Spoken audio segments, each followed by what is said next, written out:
Hello mga ka-rides natin dyan, oh. So, nandito tayo ngayon sa Nasugbu, Batangas. Papunta tayo ng Ternate, Cavite. Para pumunta dun sa Cabiang Tunnel.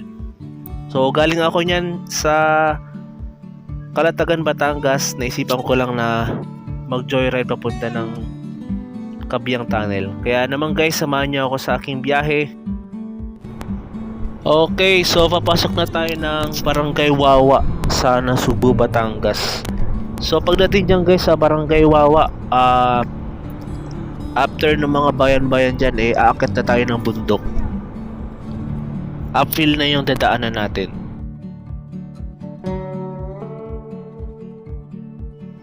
At yun ang paglabas natin ng Barangay Wawa guys, ito na yung start ng uphill. So, isang mahabang paakyat na bundok yan guys, kalsada.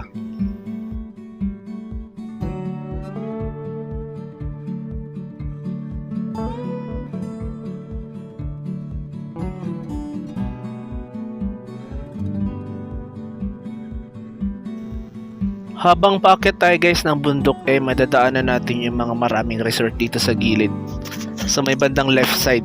Hindi ko lang kung resort ba to or mga parang subdivision, pero mga high-end na mga resort yata yung mga nandyan, mga pang mayaman guys. May part dito na sobrang matarik yung daan niya, tapos biglang liko yan kagaya niyan guys. Merap siyang ipreno kapag mabilis yung takbo mo, kasi pag nagpreno ka naman para mag-i-slide yung motor mo. Kaya dapat dahan-dahan lang talaga yung pag-drive dyan. Andito na nga tayo sa may Barangay Natipuan. Kasunod niyan na barangay guys, Barangay Kalayo. So yung Kalayo na yun, nakapunta na ako doon nung nakaraang taon. Naligo kami doon sa may Kalayo Beach. Panibagong resort yata yung ginagawa dyan Maraming ginagawa dyan, may mga building pa nga So after natin bumaba, umakit naman tayo last na akyat na to, tapos pagbaba natin, yun na yung Kalayo, Barangay Kalayo. So makikita yata dito yung yung beach.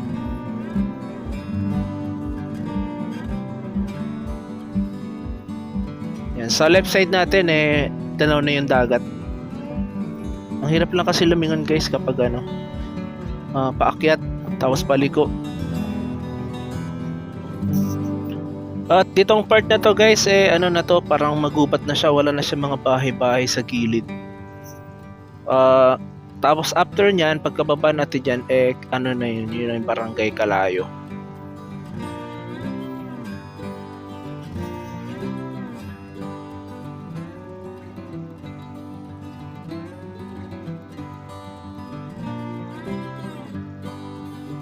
Ayan, dyan guys, dyan kami naligo nung last year,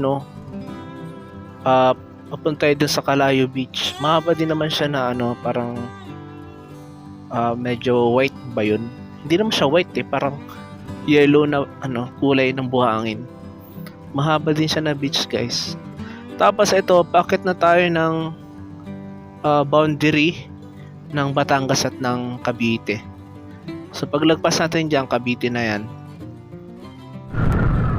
At may part nga dito guys na sobrang haba ng straight na daan niya So pwede kayo dyan top speed Kaso delikado pa rin talaga, kasi baka mayroong mga aso ganun biglang tatawid sa kalsada or mga tao.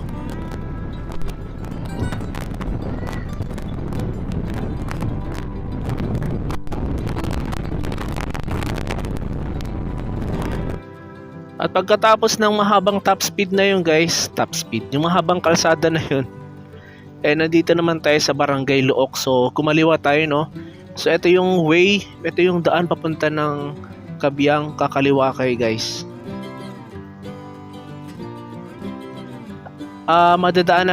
Madadaanan natin dito yung Pico de Loro na resort, at saka yung bundok na Pico de Loro din. So dyan din yan matatagpuan. Ang ganda ng ano, pagkaka-green ng mga palayan.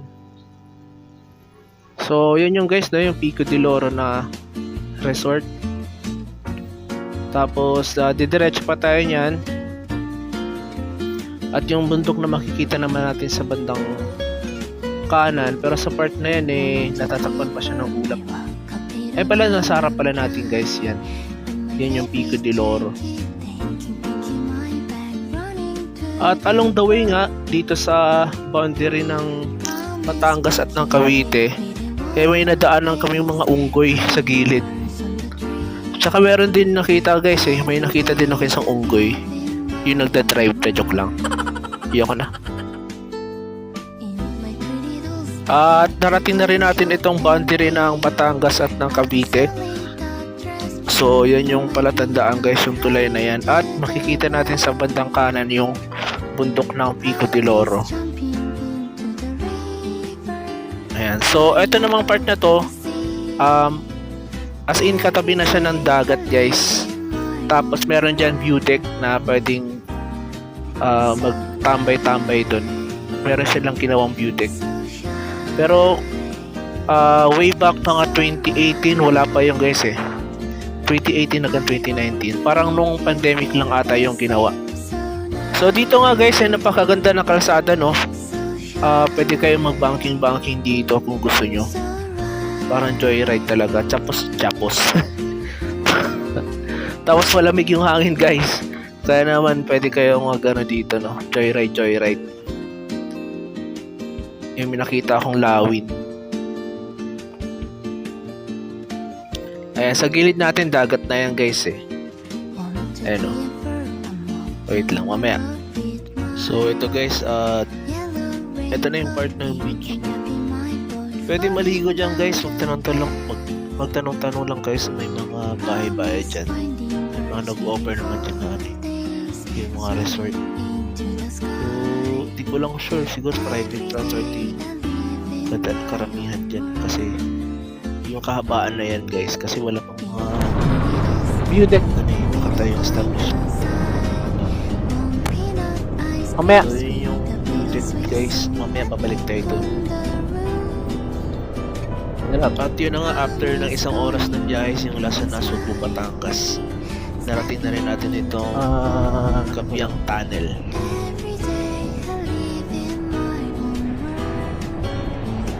So yun guys, oo.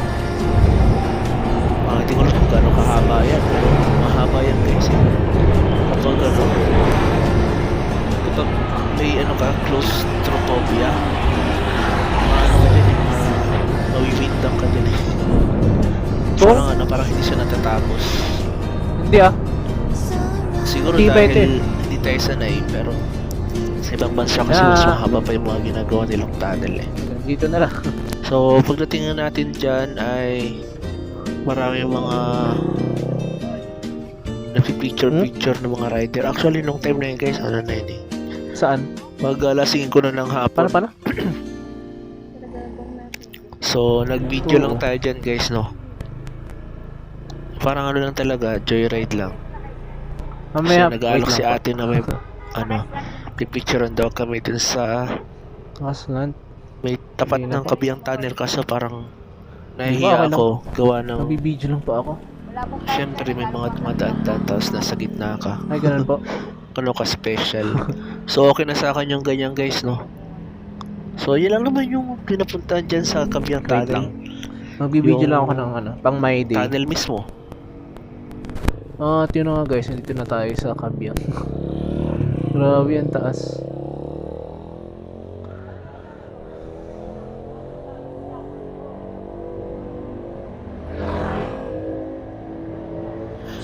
At yun na nga guys, so pagkatapos nga natin na mapunta itong Cabiang Tunnel, wala naman tayong ibang gagawin dyan. May mga kainan dyan guys, pero mas pinili natin huwag kumain dun. So, eto na, babalik na tayo ng Batulab Nasugbu. Pero bago tayo bumalik na Nasugbu, titingin muna tayo dun sa may view deck. So, eto na guys, no? So, binidyo lang natin itong time na nasa loob tayo. Sa ano guys, sa personal, hindi naman yung At? gaano kadilim dyan. Hindi ko lang. Tapos, alam ko sa Ano gabi may naman? ilaw dyan. Nakatanda ko dyan ng gabi, may ilaw. Nung una akong dumaan dyan guys ng gabi, ay madaling araw pala, alas 3 ng umaga. Dyan sa mismo Ito kasi yung kabyang na nakalagay. Grabe. Bawal dito Video ko mag-picture nun, guys, no? Kaso hindi naman maganda eh. Parang raw lang na video. I-upload ko lang. Dito, window rin ako dito, lab eh. Oh. So, ito naman guys yung view kapag pabalik tayo. Yun na nga, hihinto muna tayo dito sa may view deck. So, malapit lang yan guys dun sa Kabyang Tunnel. Siguro mga 500 meters. Nandiyan na tayo sa view deck. So, magano muna tayo dito. Tingin.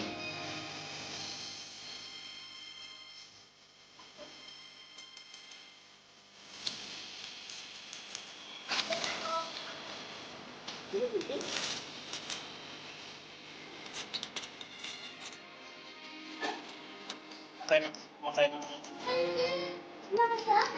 Parang buntis.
At yun na nga, kakatapos natin mag-tambay-tambay doon.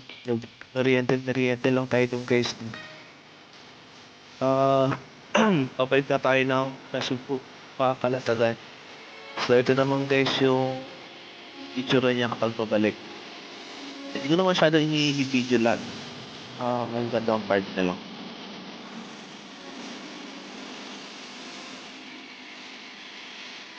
So, ito guys, may isa pang view tip din.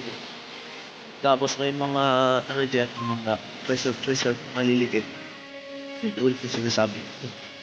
Yung mga reserve na maliliit guys, tapos nag-aalok sila na daong pwedeng bumaba. May babaan.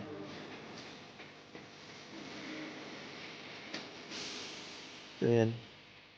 Ang gilid niyan guys, dagat talaga. Ayun o, may babaan dito. Mataas kasi yan eh.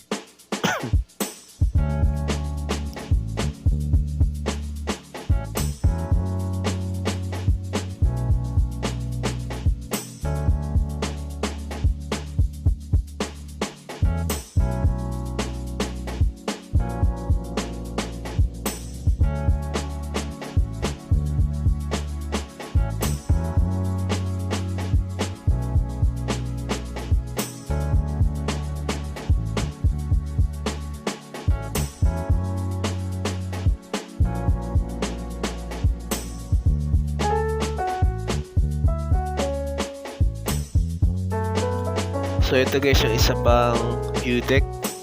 Kaso ang pangat lang kasi ang dumi. Diyan tumatayo yung ibang mga tao.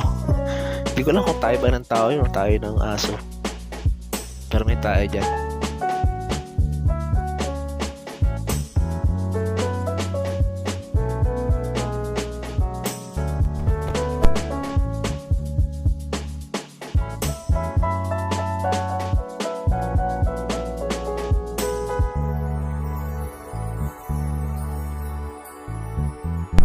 At yun na guys, nung kaka-cellphone ko, hindi ko na malayan yung kasada. Ginagawa ko. So, muntik pa nga madisgrasya eh. Buti na lang, tayo malapit tayo guys. Nagsisearch kasi ako ng mapa eh. Itinanong ko kung ilang oras yung biyahe pa uwi. At yung kaka-search ko, muntik pang masemplang.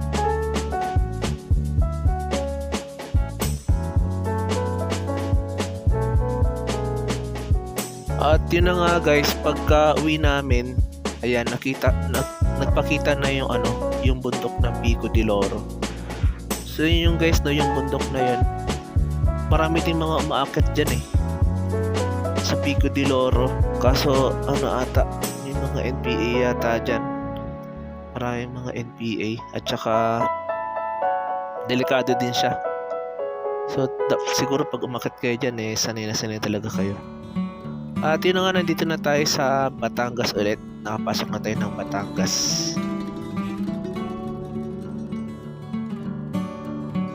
So along the way nga guys, pa uwi may nakita ulit kami unggoy. Ang cute lang no. Kinabahan yung unggoy guys, lumayo. Lumayo sa amin. At masasabi ko pala guys kapag dadaan kayo dyan tapos may nakita kayong mga unggoy dyan, huwag kayong magbibigay ng pagkain sa kanila. Kasi darating yung time na masasanay na lang sila na naghihintay ng pagkain sa mga tao. Kaya yung isa kakit-akit na lang. Sana all unggoy nakakakit ng puno. Dati guys, nung bata ako, makakit ako ng puno Pero hindi na. Parang hindi na carry. Takot na ako sa mataas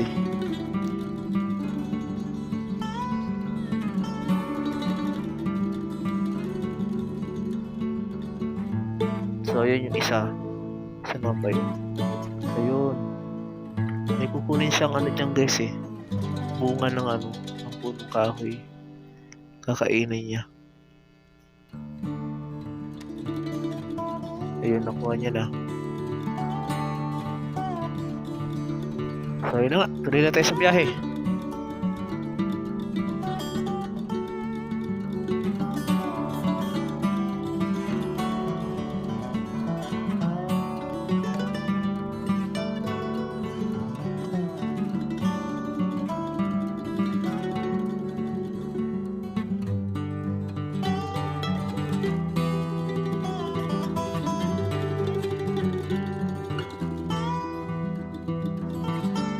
So yun guys, yung hindi natin nakita kanina ng view, ito yung view niya guys.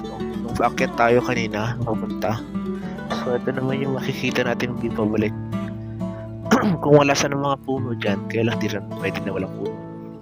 Pero kung may mas mataas na lugar sana na pwedeng pagtinginan na makikita natin yung dagat talaga guys.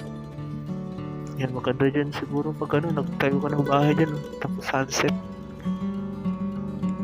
So yun naman yung sinasabi kong mga building na ginagawa. Ayun, mga bagong ginagawang building dyan.